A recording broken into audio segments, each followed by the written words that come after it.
you. D&I session in the workplace, organized by Diversify and her space. This time it will be a format, like Chisom said, where she will present topics which are privilege and intersectionality, and will be followed up by some questions from me. And afterwards, we'll have a Q&A session with the questions from the audience.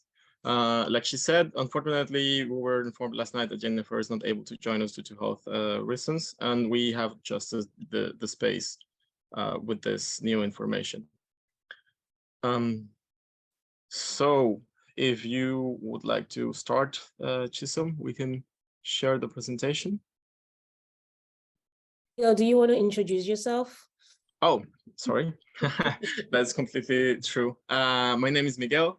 I am from Mexico. I have just a bit over a year here in Norway. I came to study, and now I joined the Diversify team as a research analyst and DEA associate. So yeah, I have already a bit of experience in Mexico working with marginalized communities. So moving here and starting to do some DIB work is not completely new, but certainly a different environment, and I have enjoyed it very much. So Chisom, would you like to introduce yourself? And also just putting you on the spot again, you want to describe yourself? Sure.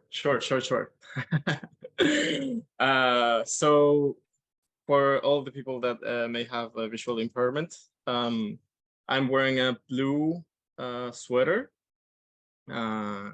I have black hair with some white hairs around. I have also a small mustache and a beard, small beard.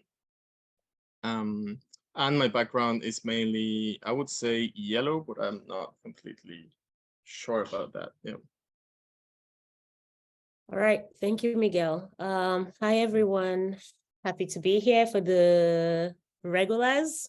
Good to see you again. Thank you for always being here. For the newcomers, really happy to be here with you. My name is Chisom Udeze. I am an economist and also the founder of Diversify and her space. I am also a diversity, equity, inclusion, and belonging strategist and consultant. And a lot of my work tends to focus on how do we build systems and structures that are sustainable, and how do we also integrate measurable and accountable structures to ensure that we can actually measure the changes that we are trying to make over time. I try to bring in intersectional justice, anti-racism, and decolonization lens into the work that I do. So yeah, happy to be here and to talk to you all. To describe myself, I have brown skin, wearing red lipstick because I am exhausted, and I figured like red lipstick fixes all the problems in the world. So here you go. I have twists with some colors in my hair and also some hair gel. I am wearing a white collared shirt, and I have a white background behind me. So yeah, happy to be here. So I'm gonna get started with this conversation by just sharing my screen. Hopefully this goes well. Let's see. Right. Maybe it doesn't go well. I can share it. Yeah, 1 second. I think it's just a bit easier when I can. Okay.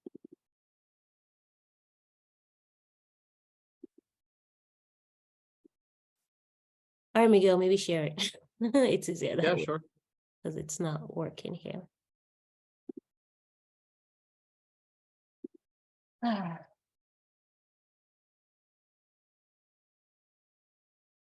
Can you go into full screen, Miguel? Yes. Presenter, and present.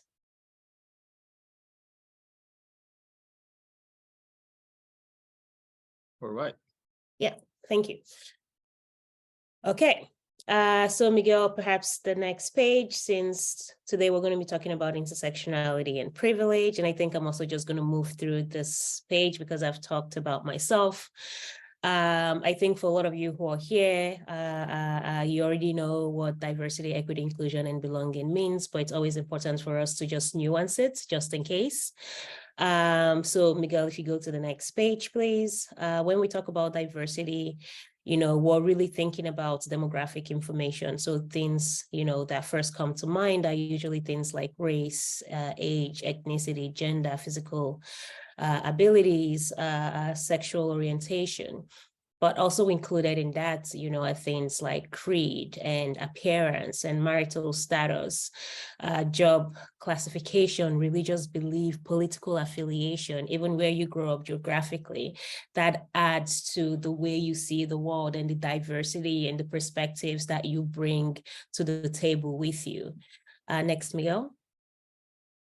So usually if we think about this table, I think most of us have, or some of us might have heard about, just like diversity is being invited to dance. If we think about this from like a table perspective, we can say diversity might ask the question, who was or who is at the table, right? So inclusion, when we think about inclusion, really thinking about how we provide equitable access to opportunities and resources. And the key word is equitable, not equal, because we recognize that people need different things. So how do we equitably provide for people and then empower them to thrive? Next, Miguel. So from a table perspective, we would be asking the question, has everyone's idea been heard? And do they feel comfortable to share their ideas in the first place? So now we move on to looking at the core difference between diversity and inclusion, because oftentimes people tend to use diversity and inclusion as though it is synonyms or they are synonyms. But I often say, I think of them as sisters and not twins. So diversity is recognizing that we have, this board game pieces, and then inclusion is how do we fit it together to ensure that they work. And then we go to equity. So equity is recognizing that people need different things to thrive. Equality is giving people the same exact thing. So you see here where from an equality perspective, we're giving everyone essentially the same stepping stone to access this wonderful apple tree we've put together for y'all. But you see that different people, depending on their constraints, can't actually reach it. Now, an equity lens tells us that it's important to actually give people what they need. So you see they have different stepping stones because it allows them to actually reach the apple tree. So equity really, from that table analogy, kind of looks at who was not at the table and what barriers do they face in getting there. And then if we're thinking about this from an equity lens, is how can we remove those barriers so it allows them to actually approach and reach and sit at that table. So belonging, when we talk about belonging, I think it's important to separate that belonging is not the same as fitting in. Oftentimes when we talk about, say within recruitment, people say we're looking for culture fit. We look for somebody who will fit well into our organization. And that is not creating an organization that facilitates or promotes belonging. Instead, we should be thinking about who would contribute to this environment that we're creating. So belonging doesn't really ask you to fit in. It asks you to come as you are because you'll be accepted as you are. Because if you have to fit in, you have to adapt to yourself or you have to change yourself. And that means you can't really bring your full self to wherever, to the workplace. So I tend to just think about belonging as kind of like a natural state of being when diversity informs inclusion, inclusion informs equity, equity informs belonging, and it just continues on that continuum. All right, so just the thing, since we're talking about privilege and intersectionality today, to understand privilege, we also have to understand intersectionality. So I'm going to move on to explaining what intersectionality is very briefly, because we're going to have a whole conversation about it today. Intersectionality is an analytical framework that was developed or that was created in 1989 by Dr. Kimberley Crenshaw. And it helps us understand how a person's social or political identity can combine to create different modes of privilege or the lack thereof. So it could be that based on their identity, they might experience discrimination, or based on their identity, they might experience, favoritism, for example.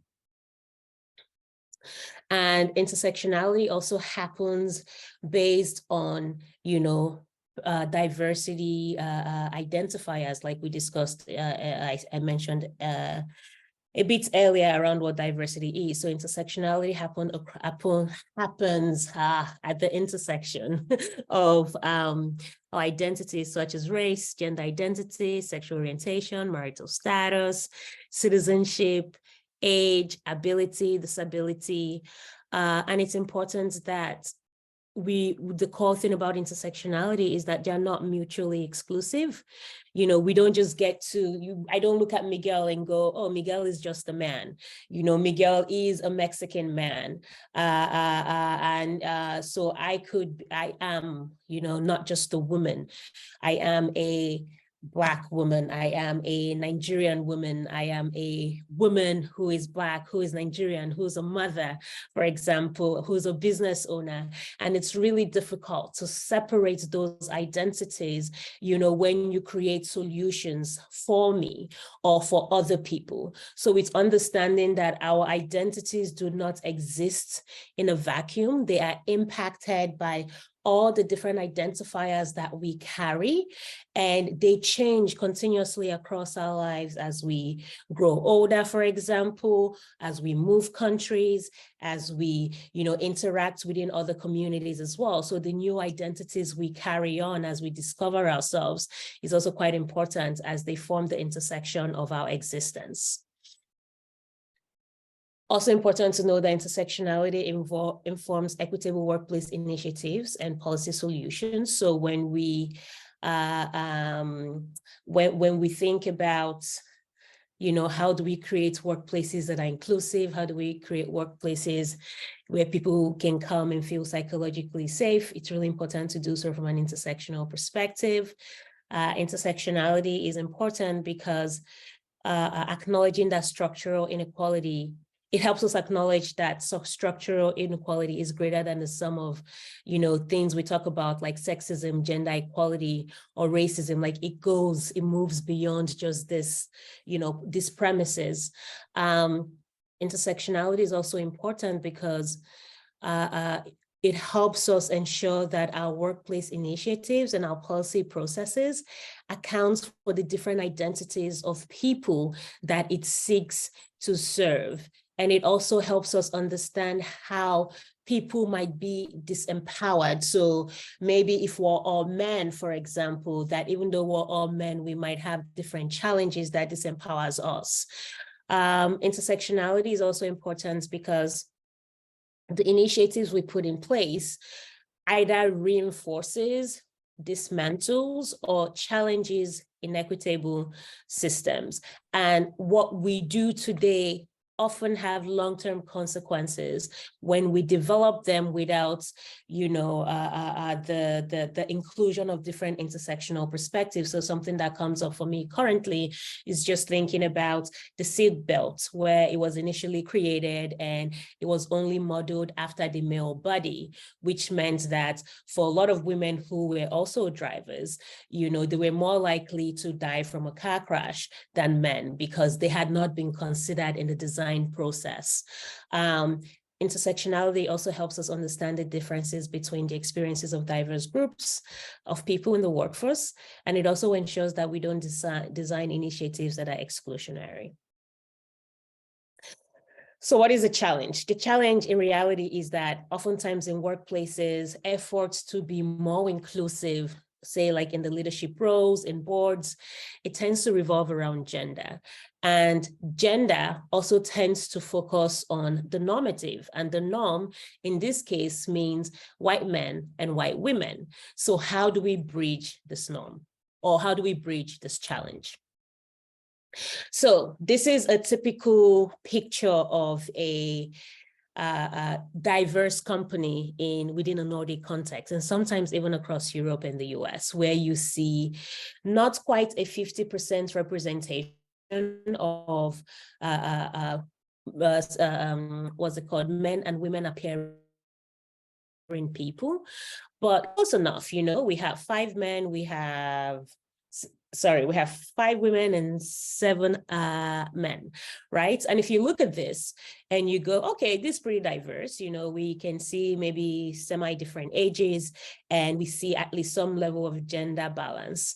And if you can look at this picture and say, looks fine, then also recognize that it's a privilege to be able to look at a picture like that, to walk into a room and not really see that it is not as intersectional as it can be. Miguel, if you can go to the next page. And the next one. Thank you. So when we talk about intersectionality as inclusion, it's really important that, Miguel, something is happening here. Can you go back one, please?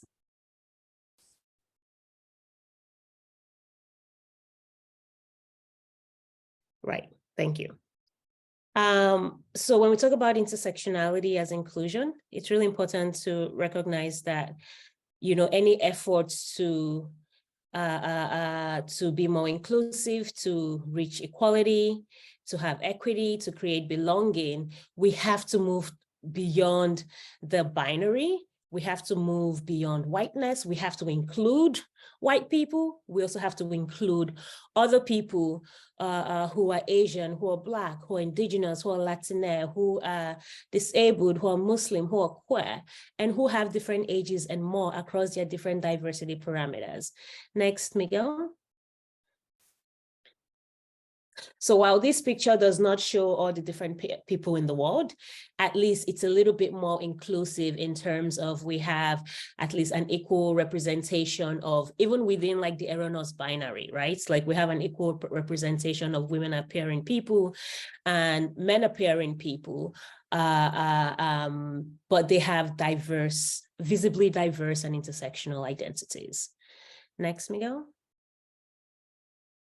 And of course, it's important that when we think about gender, that we're not really only addressing this from a binary perspective. And this often happens where we only look at like who's a man and who's a woman, because there's a whole gender spectrum. And we need to also include people who are gender diverse. So it's also always important to remember that when we don't intentionally include a diverse group of people, we intentionally erase them and their contributions. Next, Miguel. Yes. So now just going to talk quickly about privilege, the other theme we're going to address today during the question section. Privilege essentially exists when one group has something of value that is denied to others simply because of the groups they belong to, rather than because of anything they've done or failed to do. So privilege is, at least the way I think about privilege, is that it's something that is unearned. And it's not necessarily something that, you know, you have had a hand in. So for example, Miguel might experience male, man or masculine privilege. And it's something that I couldn't potentially experience. So Miguel might, you know what, Miguel, go back, please. Miguel might understand, just quickly while I finish here, I think Miguel might know that, for example, it's possible to go out for a run and say in the middle of the night or when it's dark and not worry so much about where he's running, because in some sense he's a man and maybe does not have to prominently worry about the possibility of being harmed or being raped. Whereas for me as a woman, I have to think about, where am I running? What am I wearing? Do I have my keys in my hand to defend myself? And am I walking down a path that is lit, for example? You know, so just understanding how privilege works works, and also understanding that privilege is fluid and it depends on the context, because you can be in one room and you have a lot of privilege, and you walk out of that room and you enter another room and you lack privilege. So also understanding that privilege happens based on our intersectional identities. So in some spaces, I may have privilege because I'm a woman, and then in other spaces, I may lack privilege because I'm a woman. Next, Miguel. So some types of privileges we should think about, which is a non-exhaustive list, things like white privilege, colorism and proximity to whiteness also comes with privilege, language privileges, for example, depending on the country you live in. If you speak English fluently, that's always a privilege in the world as well. You can think about class and socioeconomic privilege, because it matters how you grow up, what you have access to, what, if you have money, what that can buy. Also, there is heterosexual privilege, because the word is largely cisgendered, heterosexual, and heteronormative as well. So that comes with some level of privilege that, people who do not identify as cisgendered or heterosexual might not necessarily experience. There's also ability or disability privilege, and also privilege that also manifests in some sense because we live in an ableist society. There's masculine privilege, as I nuanced, and their privileges along the lines of nationality, geography, citizenship, coming from the right country, for example, and oftentimes the right countries in the West, so or English-speaking countries. So think about the US, think about the UK, think about, Australia, and think about Nordic countries, for example, how they're perceived in comparison to, say, how countries, say, like Croatia or Slovenia, that are also in Europe, are perceived. And think about it with perspective around the difference between how Western countries are perceived versus how a lot of emerging market countries, say in Africa or East Asia or South America, are perceived. Privilege can also come on the basis of like family structure. If you have a nuclear family, a polygamous family, or not having a strong family structure. Privilege also comes from a basis of religion, depending on the context and the country you're in. What is the dominant religion? So for example, in a place like Norway, where I'm sitting, even if Christianity is not tossed around in your face, Christianity is the dominant religion, whereas being a Muslim is not. Of course, you can go to other Muslim countries where, say, for example, where that is a privilege to be a Muslim. And then if you're from other religions, then that comes as a lack of privilege in a sense. Privilege can also show up in physical appearance, how we look, our body size, our hair. It comes up in perspective of age and education. Now, going through this, you can see that a lot of the intersections of privilege also manifest around the intersection of diversity. So what we showed earlier on. The next, Miguel, please. So basically, how do we dismantle some of the challenges that comes with the lack of awareness or recognition of intersectionality and the privilege that can come from it? I think to solve a problem, we have to acknowledge that they exist. Intersectionality calls for us to recognize that while people have equal value, that they are not equal, and that's okay. We're not served by ignoring that we're different. Another way to dismantle these challenges, Miguel, next, please, is also to engage, it's also to, rather than deny our differences, we need to recognize and celebrate our differences, and we need to empower our differences to see that what makes us different, what makes us unique also helps us grow, leads to innovation, helps us dismantle systems of oppression. Of course, leaning into the discomfort, listening to understand, not to respond. And it's always important to employ an intersectional lens in what we do and how we do them, because without an intersectional lens, we cannot bridge the equality gap. Without equity, we cannot achieve equality. And without equity or even intersectionality, you know, our projects, our initiatives will only continue to center perspectives from a homogeneous and exclusionary perspective. So even if we have the best of intentions and we mean well, if we don't do this from an intersectional lens, we will end up excluding a large group of people because we are just pre-programmed to think of the norm. And sometimes the norm is ourselves. So without an intersectional lens, I could potentially just create initiatives that only benefits women or people who are like me or close enough or have proximity to me. And of course, the lack of equity and intersectionality discourages diverse perspectives, productivity, innovation, full participation, and business competitiveness. So I think that's kind of like just the overall thing we put together very quickly today for y'all. And then we're going to move on to the questions that Miguel has prepared. Yes, thank you very much, Chisom. I apologize for the inconveniences because my connection apparently started malfunctioning a little bit. But yeah, thank you very much for expertise and insight and knowledge about this. So regarding the questions, we have prepared a little bit as a team. And for example, questions we have is what, for example, for you, Chisom, what does intersectionality mean to you, and how do you negotiate your intersecting identities with privilege, the privilege that you may have had in some context? Okay, so I think the question, because you were breaking up, so I think the question is, what does intersectionality mean to me? And how do I negotiate my intersectional identities with privilege? I think intersectionality means to me kind of what I've just described in the presentation.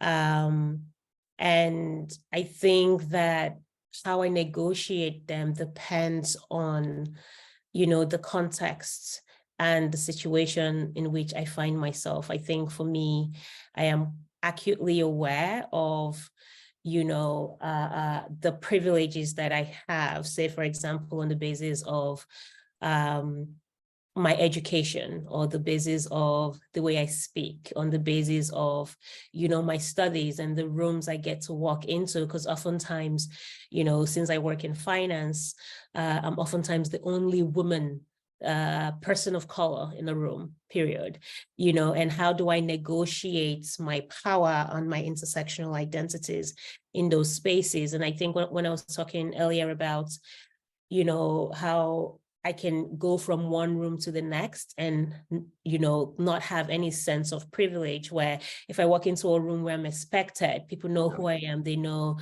that they know what I do for work, or they know that, you know, they're there to learn something from me or receive investments for their businesses. It's a completely different ball game than when I'm walking down the street and nobody knows who I am, for example, where the first thing they could see is just like, oh, that's a Black woman, right? Because we just see what we see.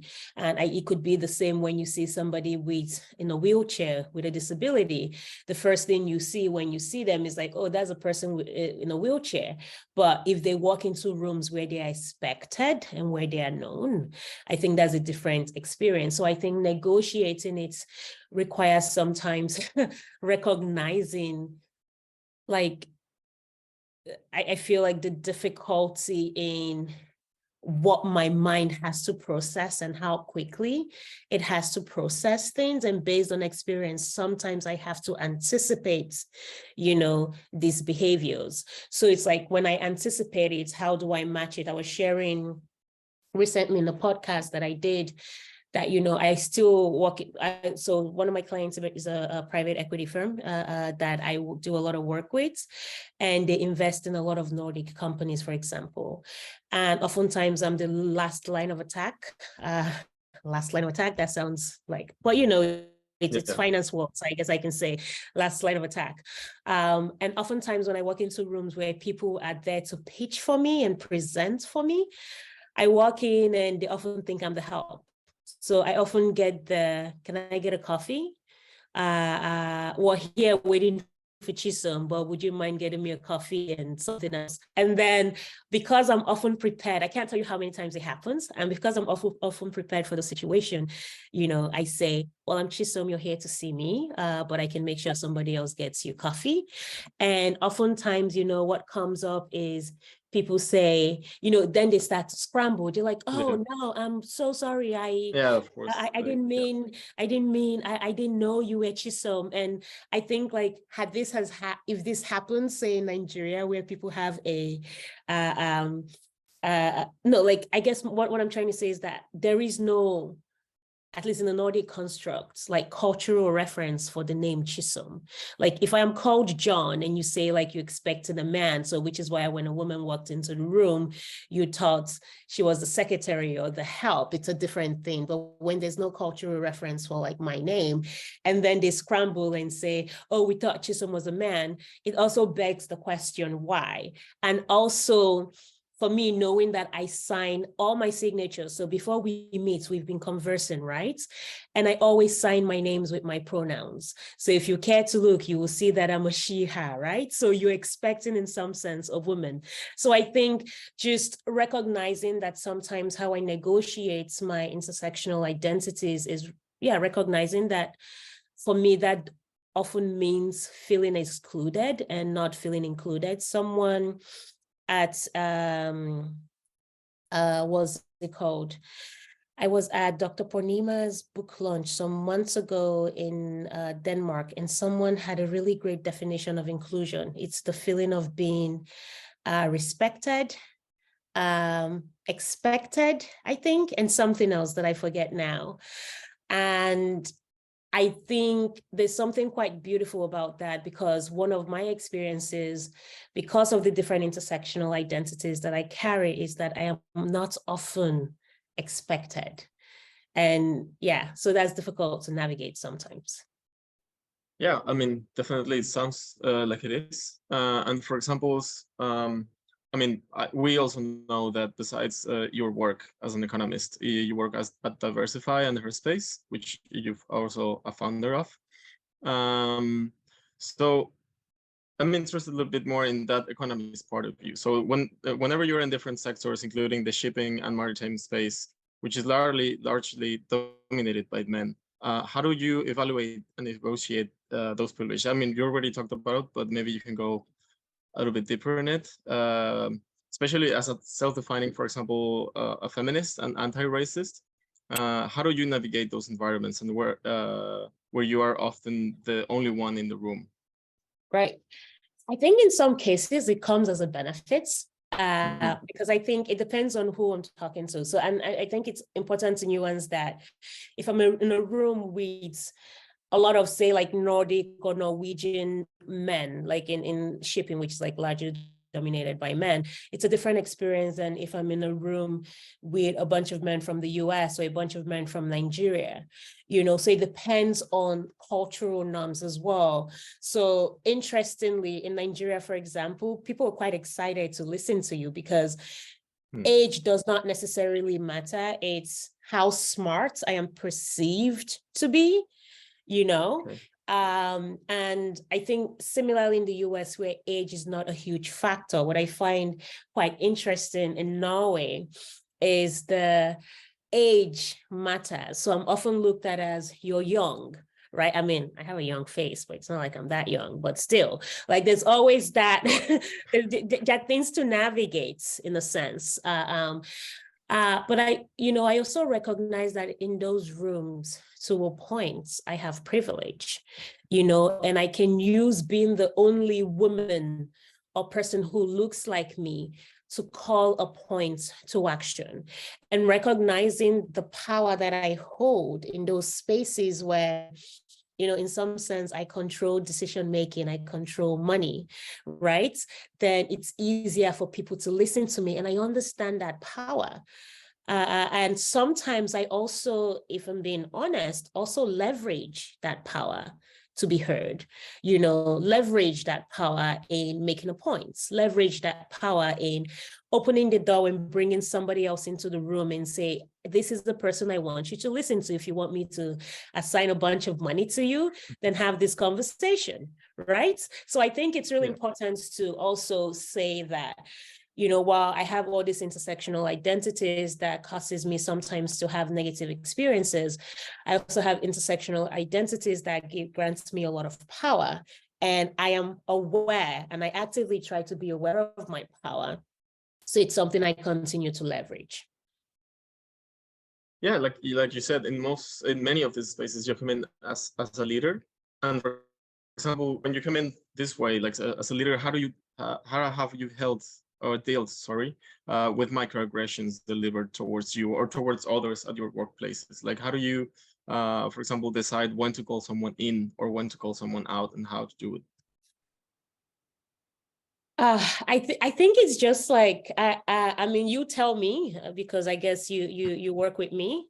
I think in terms of how I navigate microaggressions is I'm getting better at calling them out.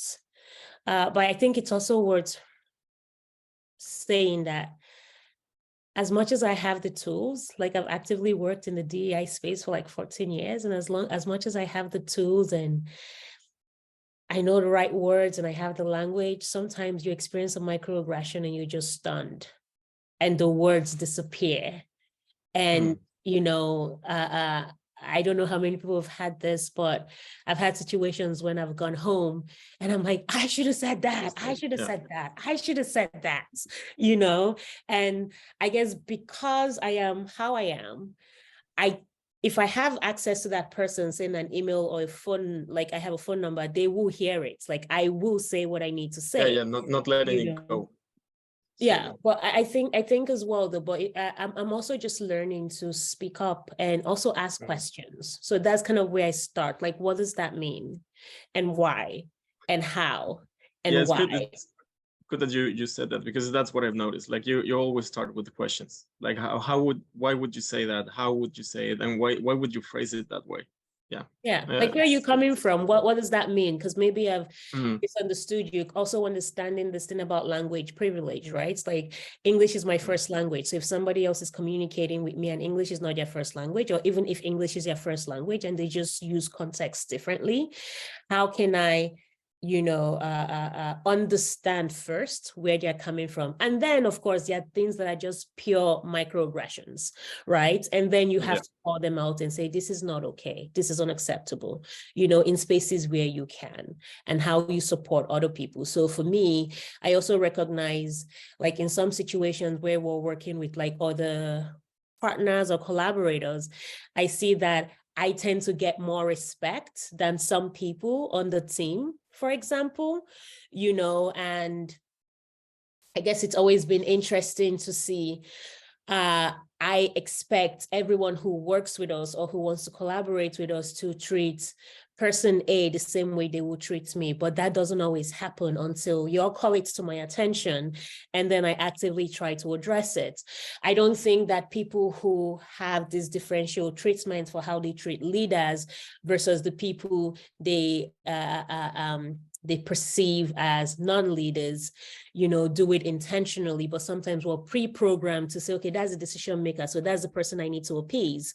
Whereas this person that supports them does not necessarily need that same level of respect. And for me, I guess one of the ways I also manage that in the workplace is I demand the same level of respect for my team that is given to me. Yeah, completely agree. The respect is definitely the same. And like oftentimes also like this calling it and calling out turns to ideally sometimes in an educating space, for example, for others. So my next question is around that. How does your approach on educating them and us, including myself in some oftentimes, like how does it change depending say on the identity or the background of the person? How do you adjust that? I want to say I try not to, but I am human, and I think you have to adjust how you address people based on how you know them.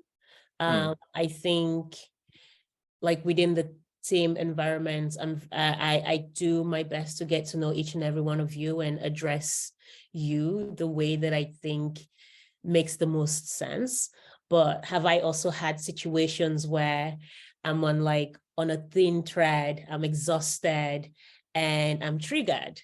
And then I just address it the way that I would address it normally, because it's also understanding cultural differences and cultural norms, right? Where I come from, I like to say actively aggressive culture, whereas, and, active aggressive for me is not like, being physical, but it's something happens, you're like, that is not okay. Don't do that again. This is unacceptable, right? Whereas some passive aggressive culture, like say, for example, the Norwegian culture or like other cultures that some of us in the workplace have, is so new to me. It's something I had to learn, this, how do you deal with this? How do you talk to someone in a way where they also feel respected?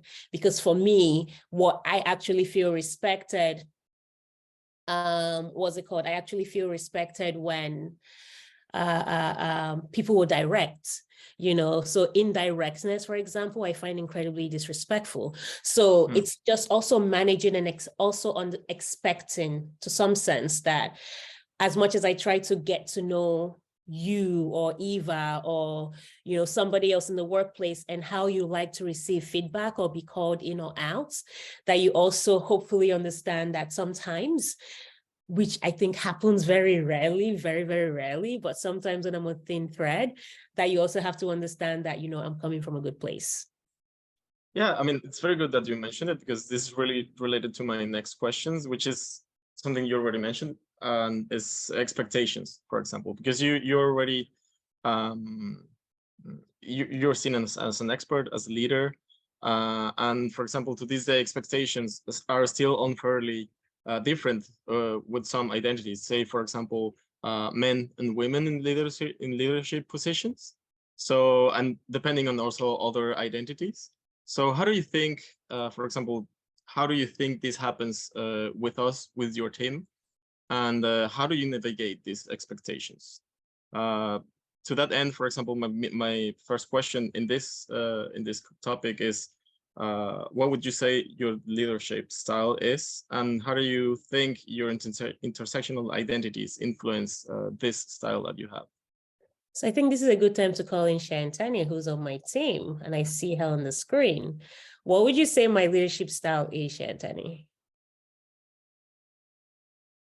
I would say, you're very compassionate, but you're direct, you're very clear about what you expect from your employees. But we also, in our workplace, we have this culture where we can come as we are. Like if we are going through a bad time, we can come we can come as we're feeling. And I think that also has a lot to do with the kind of leader you are. So I would say compassionate, but also strong. Thanks. I haven't paid her to say this. It's always interesting to see what people think and put them, on the spot. I think I would say, like, in terms of my leadership style, I think in some sense, I have a pretty good relationship with most people that I lead, so to say. I try to be as inclusive as possible. I'm not perfect, and I make that clear. And I think, I'm learning. So I want to say that my leadership style is inclusively learning in progress, so to say, like trying to figure out where can I meet people? How can I do better? But also, of course, knowing how I am, I do know that I have high expectations, and I'm pretty, direct in terms of like what I need and what I expect. And if we're not meeting those goals, one of the things that is clear though is like, it's not a you problem, it's a we problem. So how can we do this better? But I'm actively learning, it's important to me that I treat everyone who works with me the same way I want them to treat me. So which is why it's quite important to have like the level of flexibility we have with work, you know, like there's a huge trust-based system. I can't do the micromanagement, you know, so if, you know, I trust people implicitly at the workplace to, you know, do what they're expected to do. And if they can't, to reach out and ask, you know, how can, to the rest of the team as well. And I think to the rest of the team as well, that is how we lead each other.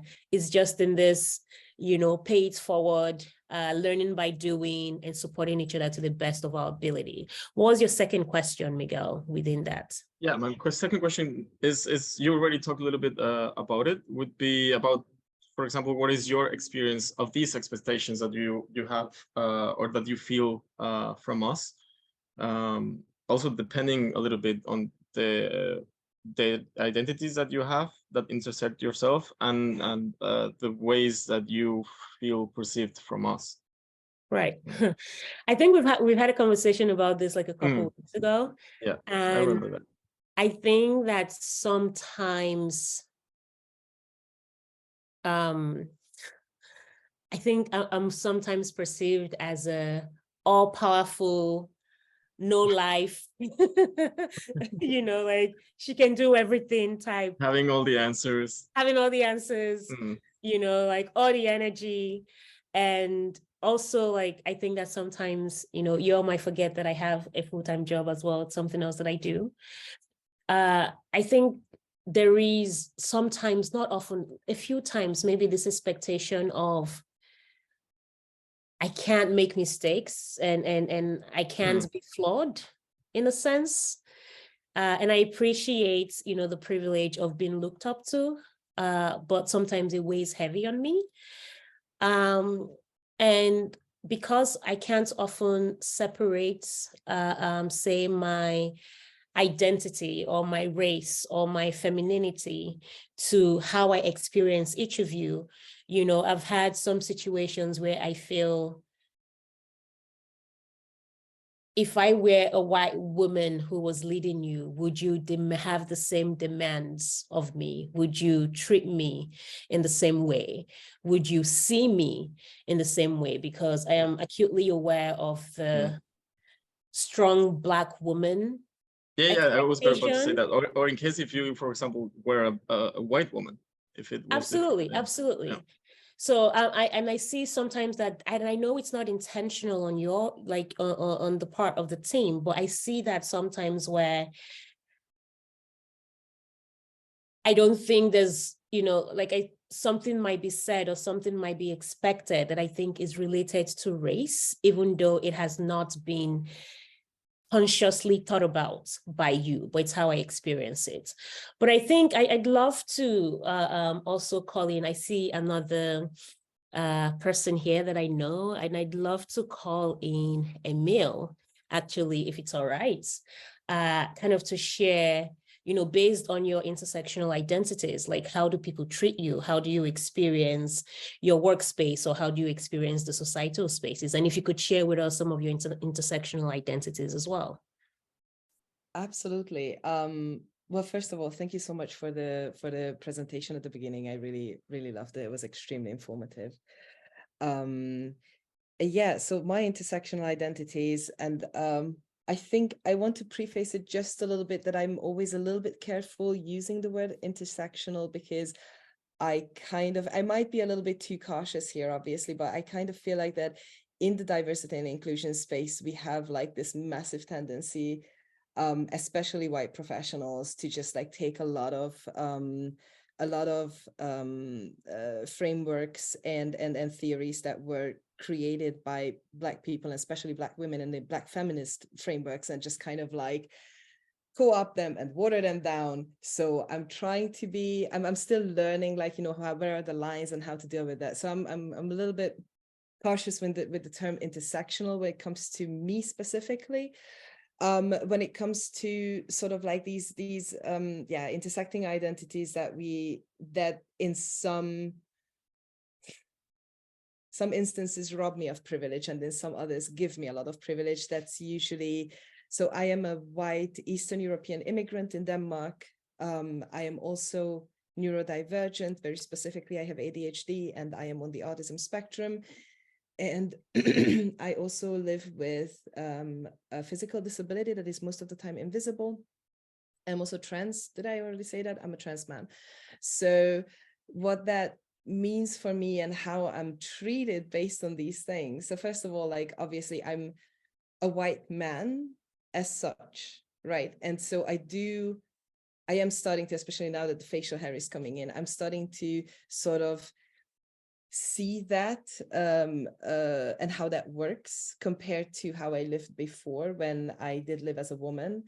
That's my personal narrative. Do not apply that holistically to other trans people, that like they were a woman up until X and then whatnot. That's my narrative. I was a woman for the first couple of years of my adult life. And so I see like massive differences between how I was treated then and how I'm treated now. I see that people make much more eye contact when they speak to me. When my partner is perceived to be a woman in public, and I can see that like whenever we have professional conversations, people look at me, people look in my eyes, people kind of refer to like, you know, my reactions and stuff like that. I'm just like, but like they're the one talking, so like what is happening here? You know, I don't even speak Danish. Please stop looking at me. But on the other hand, at the same time, I'm also transgender, and that is different. That doesn't mean that I'm not a man, but it does mean that I bring a very different perspective into the game as a man. And so this very often like kind of comes to the forefront of like healthcare, especially when I'm an Eastern European immigrant with a physical disability, and I'm also transgender. Kind of like the healthcare that I receive from healthcare professionals is very, very different from what cisgender people would receive, from what Danish trans people would receive, from what a trans person of color would receive, what a trans woman would receive, because I'm a trans man, and just like trans people are also not just like one big thing. We face very, very different challenges when it comes to healthcare, when it comes to society. And so it's just a bunch of weird overlaps that in some situations, as you pointed out before, Chisom, and I really love that it's so context dependent, and it's so dependent on the people that you're talking to, on the context that you are currently participating in. So yeah, I just said a lot of different words. The bottom line is that it's extremely complex, right? And where I hold privilege and power at times, and when I say power right now, I mean kind of like this I saw this definition of this the other day that I really love. Power being having like being able to shape your own and other people's reality. So when I talk about power in those terms, I can see it when I have that power as a white person. I can see it when I have that power as a man. But then I see it at other times where I do not have it based on the fact that I am a trans person, or based on the fact that I am Eastern European, or stuff like that. And but then again, in other situations, especially when I'm in a racially diverse room where we have many different people from various racialized backgrounds, I am still white, and I may or may not be Eastern European, but I still hold that power of being white. And so it really depends on the context a lot. Yeah, that's my very long answer to that. No, thanks for sharing. I think that provides, yeah, I think that provides a really good nuance, because I think that those are the negotiations that we have to make quite often. It's not always just like this clear-cut black or white scenario, like it's so overlapping. And also being able to recognize the spaces where you have privilege and the spaces where you don't have privilege. I think that's quite important. Yeah. So, yeah. If I may add just one last thing, is that like ever since, so now that I'm a man, whatever that means, you know, like I am starting to see like a lot of ways in which male privilege and how we have conceptualized male privilege also harms men. So I just kind of want to shine a light on that, that like male privilege, even for cis men, is not a super straightforward thing. And I think we have to also recognize, even for cis white men, that we have to recognize that there are a lot of that most cis men are also like seriously harmed by patriarchy and by this thing that is male privilege that may or may not give them an edge in the moment, but in the long run, it just harms all of us, right? So yeah, I think I wanted to give one more thing, because it's just like, it's really wild to come into manhood and masculinity and having to design and invent for myself what that means and how other people, and I see that as a massive privilege for me and my own personal development, because a lot of people did not have that chance. A lot of like cisgender people are not encouraged, white cisgender people specifically are not encouraged to really sit down with their gender and invent for themselves what that means for them, because there is tremendous freedom in that. So yeah. Absolutely. And I think we all fit within like social constructs, right? It's like what's socially expected to do and all the baggage that comes with it based on where we grow up, our culture, our religion, family expectations. So there's a lot that compounds that experience. Thank you for sharing, Emil. Thank you very much for sharing, Emil. I was thinking about what you just said about what masculinity has, and of course, patriarchy definitely affects us as well. But I still do agree that it disproportionately still affects women a whole lot more, especially, I mean, from my perspective, coming from Mexico, where is one of the countries with the highest feminicide rates in the world. There is where I've seen the huge gap that it has. And for example, turning now Chisom the conversation a little bit more into that, we are in March, and this month was international. Yeah, of course. If you hadn't checked, we're still in March, and maybe just a couple of days, not more. But yeah, right. As most of you know, the March 8th was Women's Day. And well, this month has been centered around Women's Month and gender equality and feminism. So to bring that up a little bit closer to intersectionality, my question now for you, Chisom, would be, what is your experience, or what your experience has been with feminism, and how does intersectionality and having an intersectional perspective has changed your understanding of it? Right. I think like maybe anyone who knows me knows how I feel about mainstream feminism. How do I nuance this?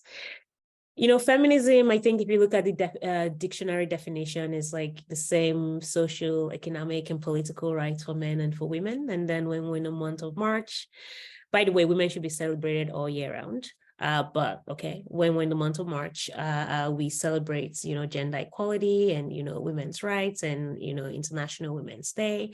And we try to amplify, you know, challenges that women face in the workplace, in society at large.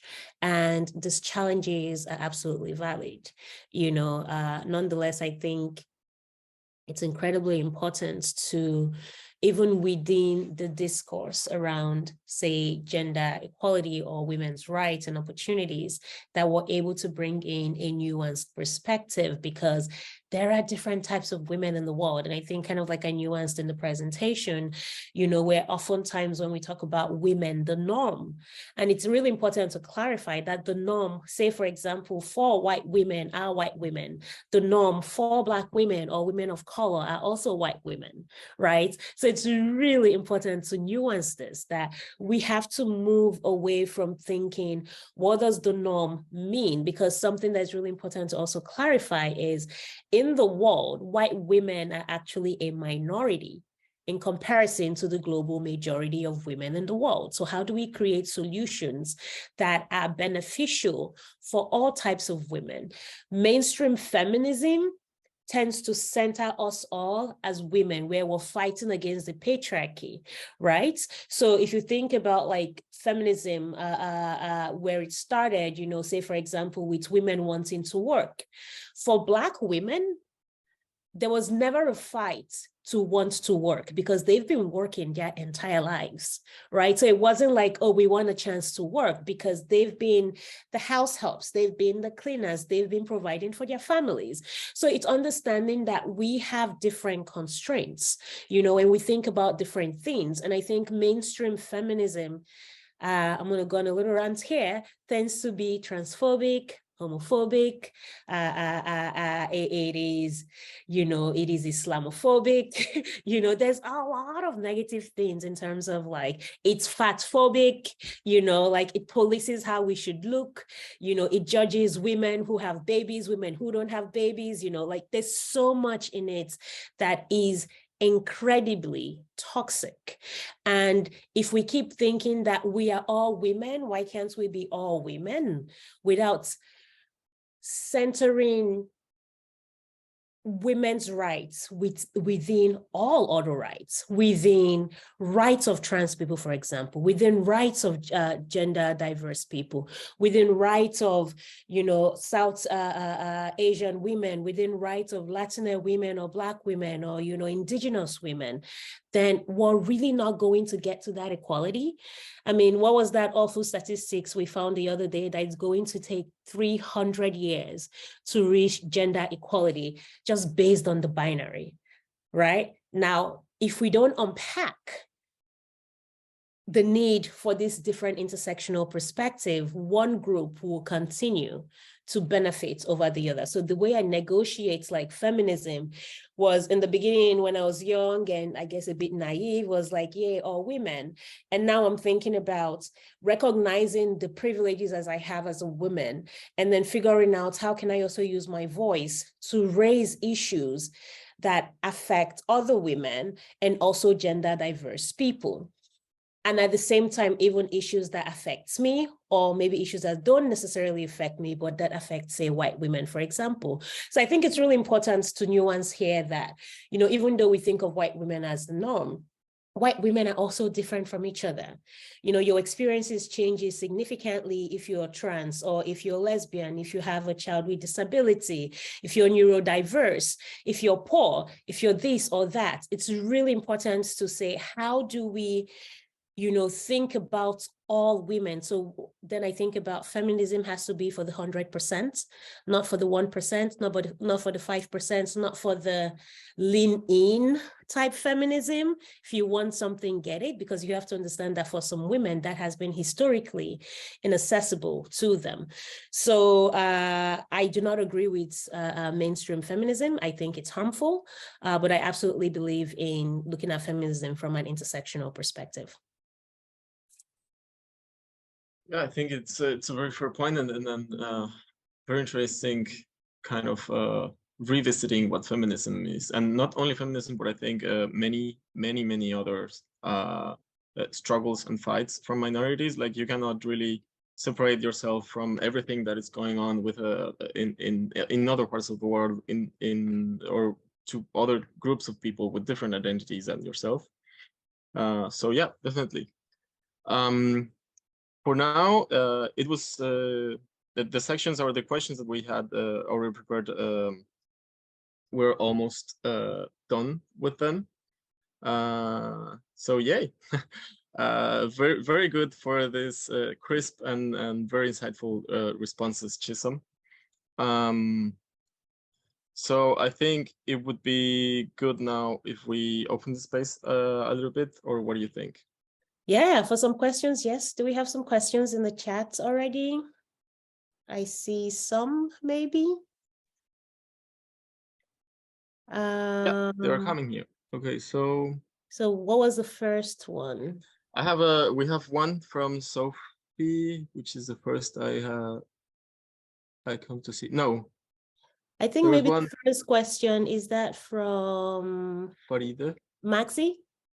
The first one is from Maxi.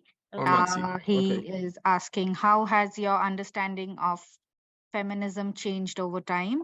are there topics that you think should be more often discussed in the Nordics? Oh, I'm learning a lot about feminism. Like, I feel like I know so much, and then I read books and I'm like, whoa, I just finished reading Hood Feminism. Amazing book. Absolutely recommend it. It's one of those books that annoys the heck out of you, but also informs you. I think that my understanding of feminism continues to change, but evolve for the better. There was a time when I was just a feminist. And there was a time, actually, someone I know who joins a lot of our sessions, also as a speaker, Astrid, normally says, there are some of us who have to say, like, I'm a feminist, but I don't hate men. So there was a time I used to nuance it that way. And then there was a time where I was just a feminist. And I think in the past decade or so, I have been more of an intersectional feminist, the more I learn about what it means. And then I think I'm an intersectional feminist in progress, because we have natural biases and trying to unlearn the passively accepted norms, in terms of, so one of the, like an example of how sometimes these passively accepted norms comes into play. And maybe I've told this story recently, but, I just met somebody, was introduced to them, a Nigerian woman like myself living in Norway. So we're talking on the phone. And after about 20 minutes, we both had to leave. So we're like, okay, I need to get back to work. And she's like, oh, I have a patient coming in. And my first question to her was, oh, are you a nurse? And the minute I said it, it was coming out of my mouth and I was like, oh my gosh, word vomit, right? And she said, no, I'm a doctor. And I recognized immediately that had she been a man, I would never go, oh, are you a nurse? I would probably have gone, are you a doctor? So it's like, and this happened quite recently. So it's really about, for me, unpacking also the things that have been passively accepted. And I think in the Nordics or in Norway, based on Max's question, I think we really need to move away from just like the binary feminism and the, we're all women, we all face the same challenges, because we don't all face the same challenges. And I think the conversation is still very much at the, we're all women, we all have the same challenges. It's all about the patriarchy, because the patriarchy affects us differently. And for some women, we're not even thinking about the patriarchy. We're thinking about, how am I going to feed my kids today? How am I going to ensure that they have food? How am I going to ensure their safety from the world outside of the house, right? So yes, we're fighting the patriarchy, but it's also worth recognizing that women also uphold the patriarchy. A lot of women continue to benefit from the patriarchy. And if you look historically, the women who have actively fought for a more inclusive world or a more intersectional feminist perspective have often been the ones who are minoritized, underrepresented, or racialized. So I think the Nordics, we need to move away from that binary heteronormative perspective and move into a more, inclusive one. Okay, so we have another question in the same line from Eva. So it's the question is, professionally, what have been some of the costs and benefits of being an intersectional feminist? I'm a troublemaker. I think I'm perceived as a troublemaker. Like I feel like I'm perceived sometimes as like, although I think I have a pretty good way of like talking about things and bringing it up most of the time.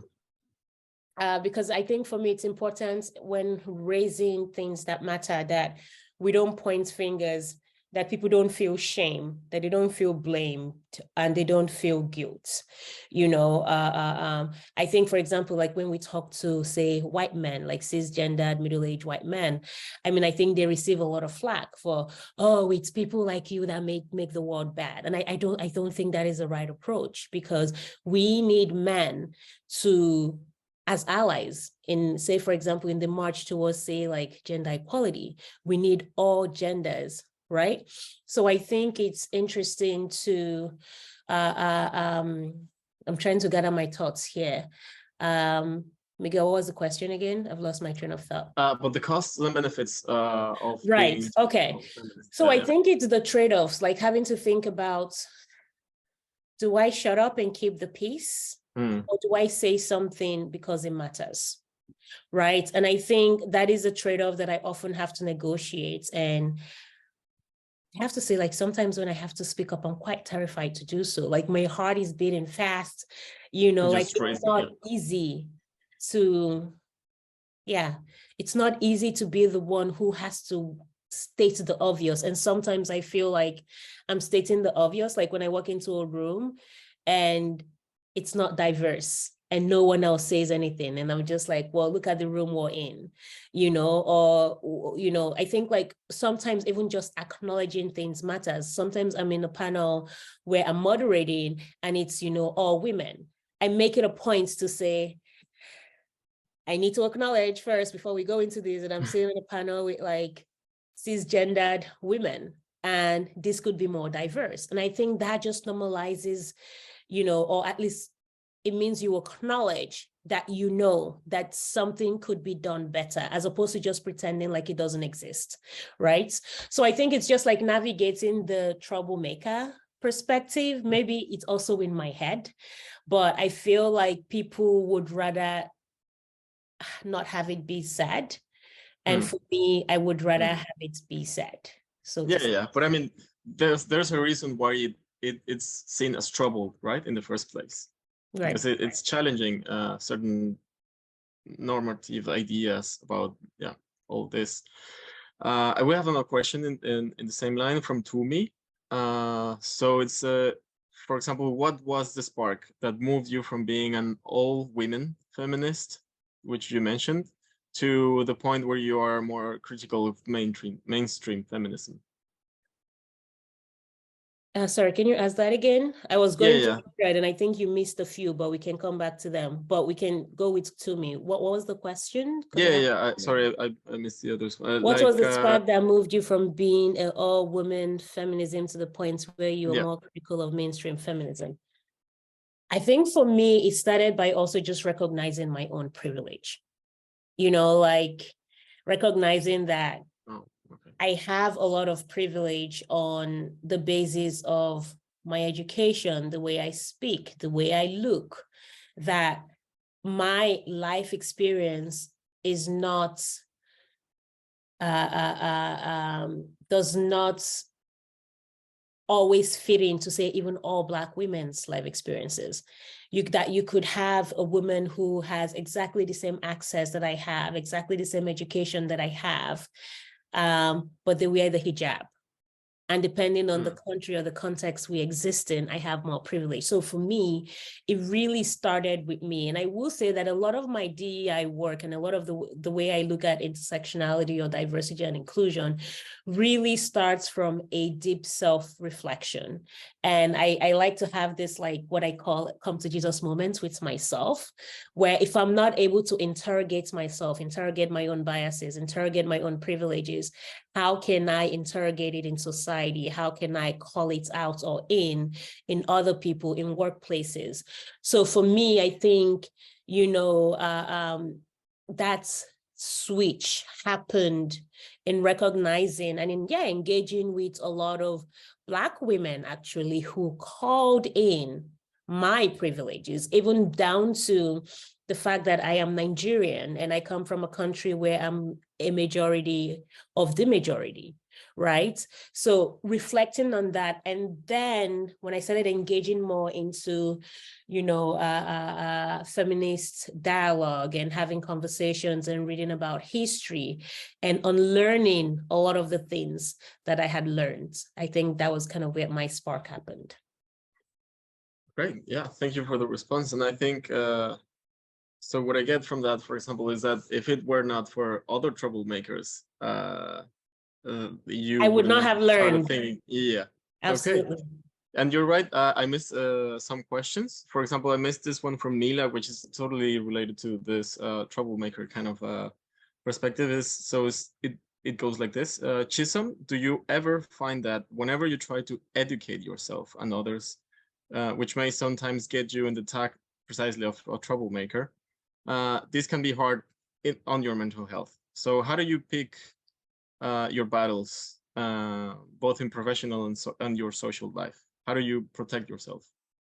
I'm still learning. I think there are a lot of things I walk away from because you assess the situation very quickly and just like, nah, not today, Satan. Not gonna happen. Walking away from this, right?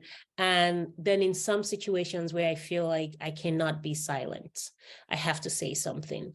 But I think even when I choose to say something or when I choose not to say something, it has a significant impact on my mental health. And I think, Miguel, you've seen me on maybe some days. I think the team has seen me in some days. And yeah, and the fact that it's not always easy to dust things off because it's not always easy to compartmentalize, when you face a microaggression or where you feel like you've been harmed or when you face violence of some kind. So it's still a process I'm learning to manage. I think in terms of my mental health, I think surrounding myself with a community of people who I can reach out to and just vent, has been really useful, and people who don't question my sanity, my perspective on it, who just understand, that sometimes I just need to be heard. I think that has been useful. And I think also learning to move on pretty quickly. I think there was a time when certain things still like wear me down for weeks, but that sometimes where I think about it, I'm just like, no, I'm going to dust that off. I'm not going to allow somebody and their ignorance to live rent-free in my head. But it's still a dance. I don't want to give the impression that I have it figured out. I'm somebody who, I also personally struggle with like an anxiety disorder. So it's like, how do I also modulate and manage myself so I don't end up having like a panic attack, for example, that I'm preserving my space. And I think one of the ways I've been able to do this is in creating very strict boundaries. So I'm really strict with boundaries. And I think the older I'm getting, I think even this year already, there's been a switch between who I was as of December this year and who I am today in terms of like just how I say, no, not going to do that. Not going to deal with this. These are my lines. And that has been helpful. And it definitely takes time to learn this kind of thing, like separating yourself, dusting things up, setting boundaries. It's not easy. But on a more positive note, Emil has also another question, which is, what brings you the most joy and energy from being an intersectional feminist? That is a great question. What brings me the most joy and energy? I think unlearning. I love to learn, period, but I really love to unlearn things. I think communing with other intersectional feminists also brings me a lot of joy. And I think as a man, as a person, as a gender diverse person, we can all be intersectional feminists, right? And I think being with people who get it, who you don't have to explain things to, who you don't have to manage their expectations, who you just exist. I feel like that is the most present state of joy and peace for me, where I can just be. I think that's really important. Very nice. We have another question from Eva, which is, what would you suggest to other women who would like to work their way through leadership roles? Sorry, ask that again. Yes, this question is also from Eva. So what would you suggest to other women who would like to work their way through leadership roles? Definitely, I'm not going to say lean in. Not my thing. I think authenticity matters. I think taking space matters. Creating space matters. And perhaps I think oftentimes as women, we always want somebody to give us permission. And oftentimes we don't get that permission. And not just women, I think as people, and especially when you come from like a minoritized, underrepresented group, you want somebody to open the door. And that doesn't always happen. In an ideal world, it would be great if it would. But I think it's important to recognize where we have power and where we have privilege, and to use that to create the spaces that we need for ourselves and the spaces that we feel that there is a gap in. I think in leadership, you have to figure out, what does leadership mean to you? You have to self-define what that is.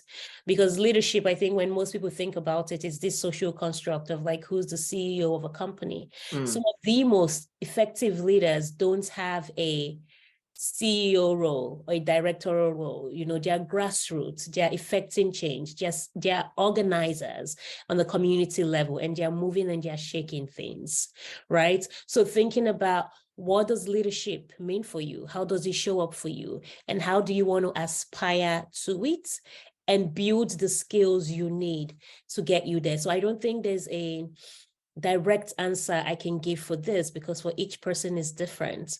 But I think there's that need to figure out, what does this mean for me? And what type of influence do I want to have? Yeah. Okay, great. Let me check on the questions. Miguel, Because there was a question here by Sophie. Did we miss it? Did you always have intersectionality and diversity in the back of your mind when you studied to become an economist? Yep. Or did the privileged structures of society become more apparent to you? Yeah, I'm sorry, Sophie, I missed that one. So yeah. Okay, so the question is, did I always? No, I learned about intersectionality like I think 14-ish years ago. So no, I did not have that.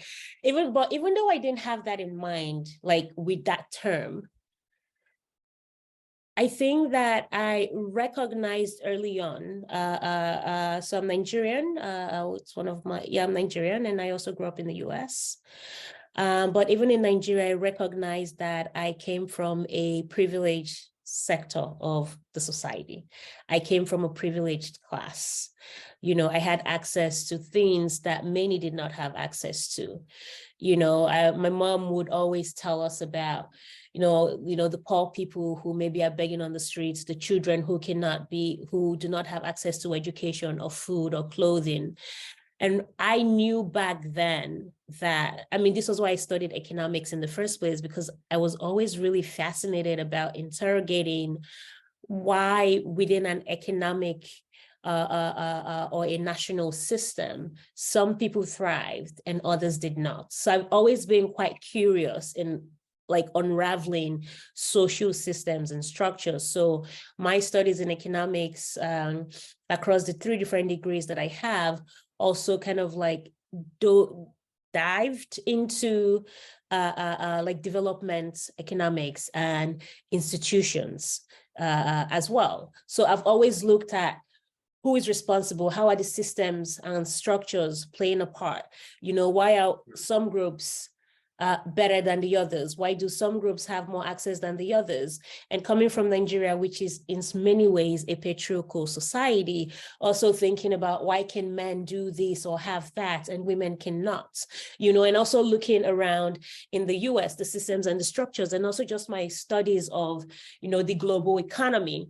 I think even at that point, I was thinking about the differences. I was not so much thinking about diversity in terms of like how different we all look, but I was definitely thinking about intersectionality in terms of the privileges that we have and the access that we have. But I also recognize that that came because I was also in a privileged position, and I understood that there were many people who were not. I was in boarding school, whereas others were, on the streets trying to get food for the day. So I guess maybe hopefully that answers the question. So when I studied, I can't say I was looking at it from an intersectional perspective, but I was definitely looking at it from like a top-down, bottom-up perspective from an economic lens, because without this lens, we're not able to interrogate society, and we're not able to forecast, what might happen in the future, or like analyze data. And these are things that I've been doing for a very long time. Okay, thank you. Yeah. So the next question is from the team, and would be, how has the privilege that you hold in some rooms or don't hold in others changed your, or don't hold in others change your relationship with other groups, genders, and intersectional identities? Can you ask that question again? Yeah, so it's how has the privilege that you hold in some rooms or don't hold in others changed your relationship with groups, genders, and different intersectional identities? So how have privileges that I hold or not hold changed my interactions with them? Yeah, with any other groups. Yeah. I think yeah. Okay, so I'm just trying to understand the question. So how has my own privileges changed my interactions with other groups? Okay, so one of the things I can think about, for example, is, I guess I'm going to use Nigeria again. Nigeria is a country where being gay or a member of the LGBTQ community is criminalized.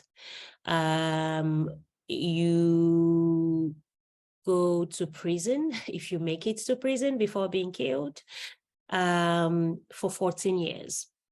And if you're even found associating or speaking up against, you could also land yourself in trouble.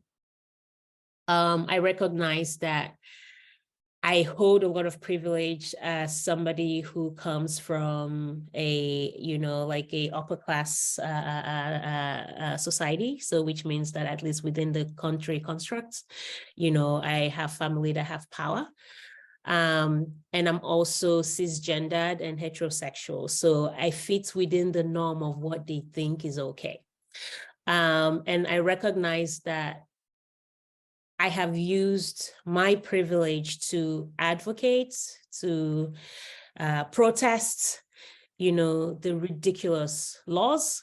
And I do this not just when when there's an organized protest, but I do this, at my, like family tables, when I'm having conversation with friends, when I see homophobia in pure daylight, I say something about it. And it doesn't often make me the popular person to be around because people are genuinely worried that they would be arrested. But I also negotiate this in terms of like the power that I have. And I think about it from the perspective of, if I did not know that I could probably be bailed from jail almost immediately as I'm put in there, would I still speak up? And that is something that matters. Like, so this is also how I interrogate myself. I don't know what that situation will be, but I like to think that even if I were going to end up in jail for some days, I will still show up. I will still say something, right? Because it's not often the case that as I'm being put in jail, I can call my mother and be like, yo, fix this. If they take my phone, there's nothing I can do. And then in that sense, I'm just like Chisom, some random girl who's stirring up trouble. So I think about this from one aspect in terms of how do I use my privilege in speaking up or creating space for others. I also think about this like in my work with immigrant groups, say in Norway, for example, is how can I use my voice? How can I use my experience as like a love migrant to Norway? And also like the power and the spaces I have created for myself. How can I use that to shine a light on some of the challenges that they face when it comes to securing work of feeling integrated into the society, because I have gone through the same in terms of like feeling integrated into the society, but now I've done well enough where people hear me. So it's something I negotiate on a context and case-by-case basis, but I also try to ask myself questions around allyship where, will I do this even when I have something to lose? And I like to think yes. Great. So I think those were the questions we got from the public, if I'm not missing We have any. one more. We have one more. Thank you, Cheyenne. It says, what is political intersectionality, from Asiya? Is Asiya here to nuance that question? It's a broad question. Yeah. Can you hear me? Yes. Hi, it's so great to meet you. So I actually identify with a lot of, like, I'm Nigerian, but I'm born and raised in New York. And now I'm living in Sweden. So a lot of intercultural awarenesses and changes that have been happening. So because I kind of grew up and was raised in a very liberal environment, as I continue to explore diversity, equity, and inclusion, I've come across a lot of people. Obviously, the U.S. is very divided in that term, but that might come from more conservative in terms of U.S. terminology or right-leaning political identities. And I guess I'm struggling as a DEI practitioner and just a HR person in general on how to navigate being more inclusive to diverse political perspectives. So I'm just curious to know, it's a very heavy question and everyone I know knows me for asking hard questions. So I'm also a troublemaker, but I was just curious to know what your perspective is, especially since we have the same ethnic background. Right. So in terms of political intersectionality, I really think that there's something that can be learned from other groups.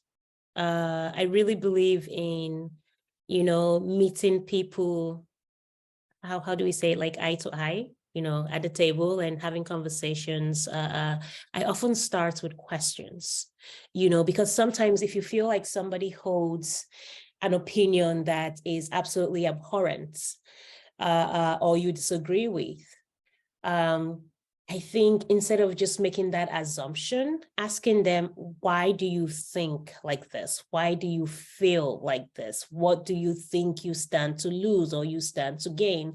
And I have to say, I have learned a lot that way. Like, it's just some cases where most of the times I do, I identify myself not within a US framework, but I do identify as, quite or extremely liberal. But I also have heard of policies that are more moderate or conservative that also appeals to my sensibilities. I think in terms of, say, political intersectionality, I really just believe in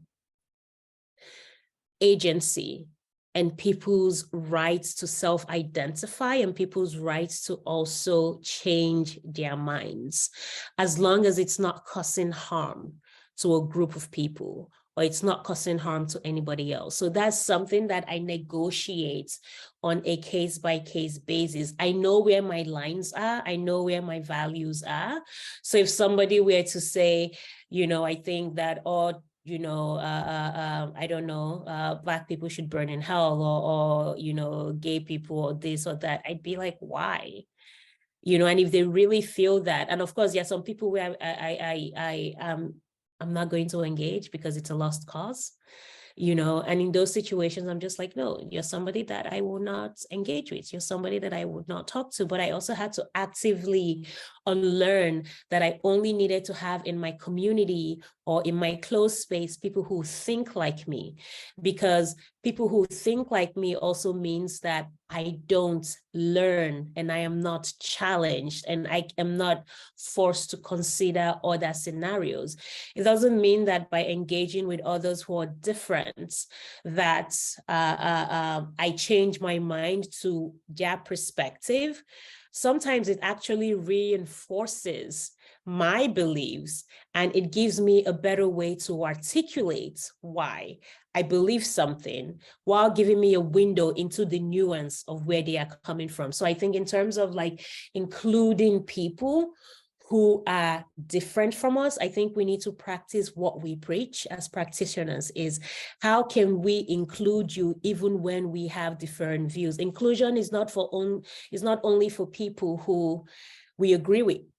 We have to include every single person. And how do we do that? And inclusion doesn't mean that we must always agree or we must always see eye to eye. It means that we always respect people. So that thing about inclusion is being reflected, expected, and respected, you know. And I think it's just, we have to practice what we preach. Inclusion is not always convenient and it's not always comfortable. And I think this is why people like have challenges with like having the difficult conversations like this, like questions like the one you've asked is, yeah, I can absolutely have a conversation with, I'm a pro-choice. I'm pro-choice, for example, when it comes to issues around abortion, but I'm absolutely happy to have conversations with someone who's pro-life and see where they're coming from, what's their point of view, you know, and not say because you're pro-life, you're canceled, I'm not going to speak to you. So it's like, how do we meet ourselves in the middle and say, we don't have to agree to disagree necessarily, but we can say, okay, that's your point of view. I respect that, depending on like the framework in which it exists. I hope that helps. Thank you. Very great. Thank you. Thank you, Aisha, for the question. So we're at the end of the questions from the public.